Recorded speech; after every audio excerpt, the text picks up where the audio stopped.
On today's episode of The Front Row, we are at the Texas Tech University School of Music in the office of Daniel Del Pino, who is the Ava Browning Artist in Residence here at Texas Tech University. And he's been on the show several times to talk about his work as a pianist and what he does through the Ava Browning Association. Today is slightly different. We're still talking to him and his wife as a pianist, but in a different context. Daniel, welcome back to the show. It's great to be with you. Great to be here again. And also welcome to the show, Marian Herrero, who you. is going to play viola on a concert that we're talking about today, and we'll want to find out all about that as well. Daniel, let me start with you. This is not an Ava Browning performance, right? So we're talking about something different, but still is piano. So tell us. So this is for the Vesper concert series at First United Methodist Church in town. And this will be one of the concerts of their series, and we are going to play a concert, viola and piano, some pieces also for piano solo, which goes through a lot of periods of music. All right, wonderful. Well, first of all, tell us a little bit about you and Marian. When did you meet, and how did that all get started? Oh, we met almost 20 years ago, almost, yes, in San Sebastian. In Spain? Yes, in Spain, yes. Right? And you decided that a viola player was really great, huh? I guess so. Excellent. Well, we're so glad that you're both here. It's really, really fantastic. It's our pleasure. Thank you so much. Of course. So the concert is on December the 1st, is that correct? Correct. Right. And so give us a little rundown of the program. So we will start with Bach, Viola da Gamba Sonata in G minor.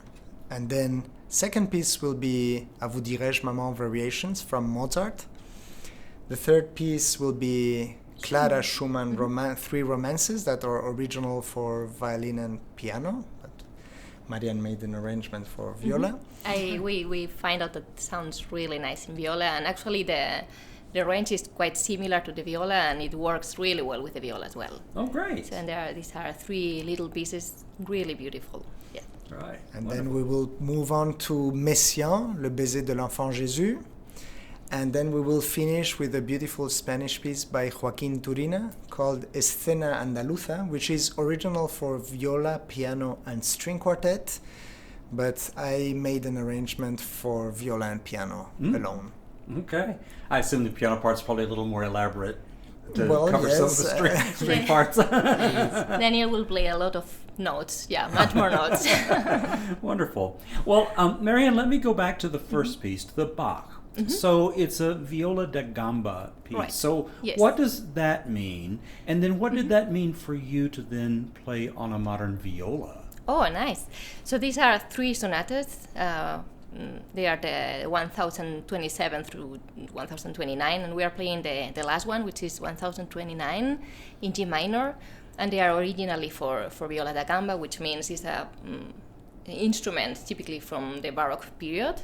And viola da gamba means, da gamba is an Italian term, means with the legs. So it's more similar to the cello, actually. But they are played many times with the viola, with the modern viola. I will play with a Baroque bow, because I want to be more stylistically more near to this period. But they work really nice in the viola as Do you well, have to make yes. any changes? So they are also arranged already to play in the okay. viola. So there are some octaves changes, but they work really, really nice. They are very similar also as right. in the range. Yeah. So you said you would play with a different bow. So tell us a little bit about what the regular bow is and how is the Baroque bow different? So basically, well, if you see a Baroque bow, the first thing you see is the shape. So a Baroque bow, the tip of the bow is thinner, so to say, and it's the most important thing is it's lighter. So whenever you play with the bow, you have to kind of work more with the sound, so the sound production is quite different. Yeah. Okay. Does it change the sound that you make? Yes. It's more makes more resonance, if that makes sense, because you have to work a lot with the gestures, and with the pressure you put. So it's, to me, it changes a lot. It makes a big difference with the phrases. Whenever you have to do a phrase, the articulation changes a lot as well. Right. Yeah. Right. Wonderful. You know, the thing I've noticed about Bach is that Bach works on anything. It doesn't matter if it's a xylophone or a piano or anything. It works no matter what. Yeah. So we're excited to hear you play on viola. It'll be wonderful. We have played this sonata quite a lot of times, right? Yeah. So it's like a very piece, very, very Dear familiar to us. Yeah. Yes. Daniel, when you play Bach on the piano, do you make any changes? Do you play normally? Or is Bach different? That's always a very interesting question, because I very often encounter lots of students and professionals also that come to me playing Bach with no pedal at all. No, and they say, well, Bach didn't have pedal on their harpsichord, so we shouldn't use pedal. To me, what I try is that music is above all. And so I'm trying to just represent what the music is trying to tell us. And if that needs pedal, I will use it. So I of course, I use it much more scarcely than in any other romantic piece or things like that. But you do adjust things, but they come in a very natural way. I don't overthink too much about it. And I think, again, the music speaks by itself. And at the end, it tells you a little bit what to do. Right. Yes. Yeah. Well, it's going to be very exciting. What a wonderful way to open the concert. Yeah. That's coming up on the 1st of December at 5 o'clock in the afternoon on a Sunday at First United Methodist Church. And we're visiting today with Daniel Del Pino and Marian Herrero. So let's go on. What's the next after Bach? After the Bach is Mozart's Variations À vous dirai-je maman. Oh, this is Twinkle Twinkle Little Yes. Star. I have a thing to admit. It was only when I was in college that I realized that the ABC song and Twinkle Twinkle Little Star were the same music. Well, I'm going to talk about this in the concert, because that's probably one of the most famous tunes that people know, Right, besides right. Happy Birthday or Right. something like that. Yes. Yeah. Yeah. So tell us about these variations. So those variations are incredible, how Mozart, with a little theme, little subject that is not very complex, very simple, makes all these beautiful variations and creates such an amazing piece with just very little ingredients. It's like the great cooks, where just very few ingredients and make amazing meal. Right. Wonderful. Yeah. And then following Mozart?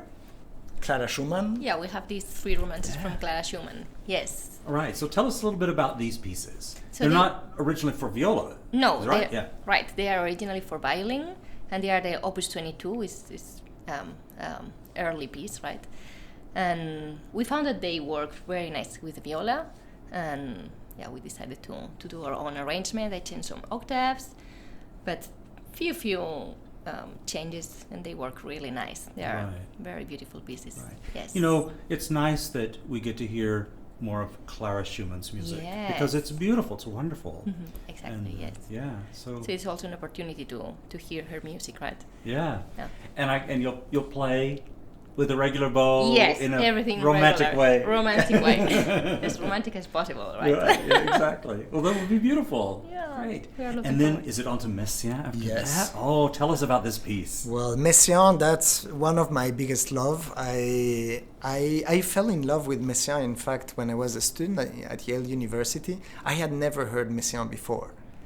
And one of the professors just played for us in a CD a piece, a choir piece by Messiaen, and she didn't tell us who the composer was, and I was fascinated. It was like trying for the first time in my life a taste or something, colors, seeing colors that I had never seen.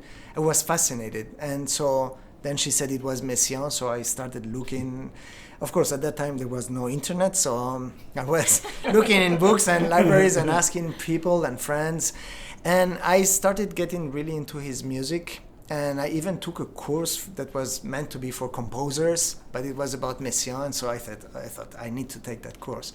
So I'm really fascinated with his music because he has this still very classical approach, and at the same time with his own very individual and peculiar language. And so the colors that you hear in those pieces are fantastic. They're so beautiful, and the piece is full of tenderness and like love, and it's a really touching piece. I think it's one of my favorite. Well, I love the way you describe that, because my sense of Messiaen's music as well is that it's so mystical. There's something very mystical, and sometimes little bird calls, but mysticism, and I think in the sanctuary of the church will be magnificent. For sure, Yeah. for sure. There are not too many birds in this one. Yeah, Right, yeah. yeah. But yes, it is definitely this mixture of the mystical, also the human, the love, and it's really a wonderful. Like, and you said wonderful- colors. Yes, Oh, it's amazing. yes, Yeah. yes. What a treat. That would be really great. And what's after Messiaen?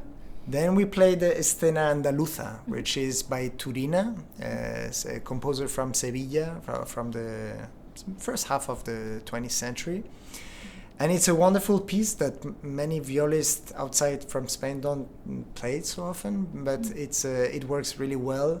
The only thing, it's complicated to get a quartet to join, so that's why I decided to make this arrangement. And we played it recently at the Newport Music Festival. All right.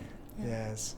Great. So Daniel did this arrangement from the piano part, and he added all the string quartet parts.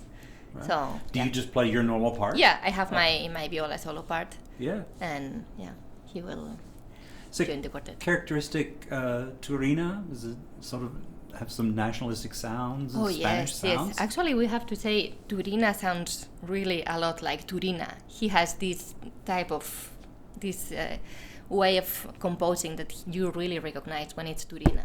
Yeah. So this is really great. Yes, and of course it's many parts. It's very inspired by. Actually, the last piece is called Crepúsculo de la Tarde, right? And it's like how do you translate that? Oh, I don't know. It's the dawn, when the sun goes down. Oh, right. Yes, Yeah. and it's very inspired. Yeah, I think you can see many Spanish. Yeah, Andalusian scenes. Yeah, Exactly, I yes. mean Yeah. it's really mostly from Andalusia. Yes. Yes. Okay. Yeah. Yes. Right. Wonderful. Right. Well, what a great program. Have you had a chance to play in the space yet? Not yet. Well, I have performed in the foyer. Recently, they did the Requiem from Foyer. Oh, right. And I Right. was participating in that concert. Yes. So you had a chance to Yes, we know Figure that out, I know the space, and it's such a wonderful sanctuary. Yes. Yeah, excellent. They have a fairly new Steinway D. Oh, Yeah, so nice. that'll be nice. Excellent. Yes. Great. We are looking forward to it. Right. Daniel Del Pino and Marian Herrero are our guests on the front row today. Tell us once more times, date, and place. So it will be Sunday, December 1st at 5 p.m. at the First United Methodist Church in Lubbock. All right. What a great concert. Thank you both for being our guest on the show today. Thank you very much. Thank you so much.